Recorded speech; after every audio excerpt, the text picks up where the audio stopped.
খালেদা জিয়ার যে পরিস্থিতি রয়েছে, এই পরিস্থিতির জন্য কিন্তু শেখ হাসিনা দায়ী। এই পরিস্থিতির জন্য জাতীয় পার্টি দায়ী। এই জন্য শেখ হাসিনার বিষয়ে যে আমাদের অবস্থান, বিএনপি এবং জামায়াত ইসলামীকে জাতীয় পার্টি সম্পর্কে একই অবস্থান নিতে হবে। এখানে কোনো কুসুম কুসুম প্রেম চলবে না।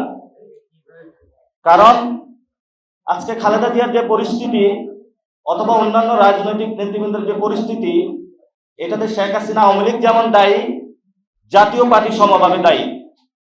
এবং 14 দলের যারা শরিক, ইনু ম্যানেন, ছোট ছোট যারা পার্টিগুলো রয়েছে, শেখ হাসিনা লেসপেন্সার হিসেবে কাজ করেছিল, তারা তো জেলে। তাহলে জাতীয় পার্টি কেন এখনো জাতীয় পার্টির নেতৃবৃন্দ জেলে নয়, এটা আমরা সরকারের কাছে প্রশ্ন রাখতে চাই।